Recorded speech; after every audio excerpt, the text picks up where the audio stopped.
tidak ada perbedaan wudu antara sedang puasa dengan tidak sedang puasa. Ya, sepanjang dilakukan dengan tidak berlebihan. Termasuk ya, kita tamadban kumur-kumur, saya kan. Ya, kumur-kumur saya 3 kali dibuang, 3 kali buang. Ingat, kumur-kumur itu masuk dan keluar sama. Ya, jangan masuk 3 keluar 2 gitu kan? Atau masuk 2 keluar 1. Nah, itu jadi persoalan gitu kan. Nah, terus istinthar itu kan nggak ada alasan. Kalau untuk kumur-kumur pasti keluar. Tapi kalau kita istinsyak, menurut sekalian dihirup ke sini, kemudian kita mau keluarkan di disebarkan gitu kan, atau dibuang seperti ini. Nah, kadang-kadang pas kita baru sirup ada sebagian yang ketarik gitu kan, karena misalnya ada kejadian tertentu atau kita ingin bersihkan virus yang ingin kita keluarkan. Nah, nggak sengaja kemudian masuk ke bagian belakang, ini dari hidung ke atas ke laring gitu kan, faring, kemudian masuk ke tenggorokan, plek gitu kan, ketelan misalnya pada saat itu kejadiannya. Akan ini kalau di sini keterangannya illam yamlik, kalau memang tidak diniatkan sengaja dan kejadian nggak sengaja itu terjadi, bahkan dalam konteks dia berwudu, maka tidak membatalkan sholat, tidak membatalkan wudu, tidak membatalkan wudu. Jadi wudunya tetap dan tidak membatalkan puasa.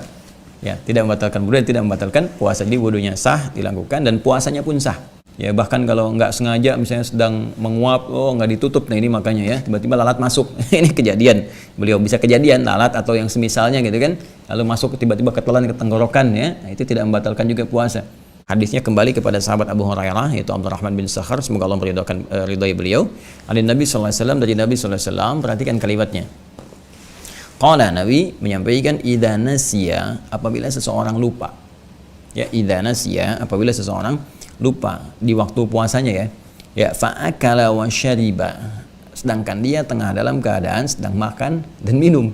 Ya, jadi idza nasiya, apabila seorang itu lupa, fa'akala wa syariba, kemudian dia makan dan minum, ya falyutimma shaumahu, maka hendaknya teruskan ya puasanya. Jadi setelah dia makan ya minum, atau terjadi di tengah-tengah, ini bisa kejadian ya sedang ngemil misalnya kan. Ya, ini bisa terjadi biasanya di puasa-puasa sunnah, karena ini hadisnya umum sekali. Umum, bisa mencakup ke puasa sunnah, bisa juga puasa wajib. Tapi bisa kejadian saat Ramadan. Ya, jadi dia sedang makan, ya, kemudian lupa ya karena banyak pekerjaan apa-apa atau minum, gitu kan. Nah, atau dia sedang makan, selesai itu dia ingat, oh ini kan sedang puasa. Gimana hukumnya? Maka kata Nabi, falyutimma shaumahu, maka hendaklah ia teruskan saja puasanya. Fa innama at'amahu Allah wa saqah. Masyaallah, maka sungguh yang beri makan dan minuman itu Allah Subhanahu wa taala. Itu bonus lah. Bahasa lainnya bonus dari Allah Subhanahu wa taala sebagai karunia kepadanya. Nah, jadi kalau terjadi situasi demikian, maka teruskan, tetap dianggap puasanya sempurna.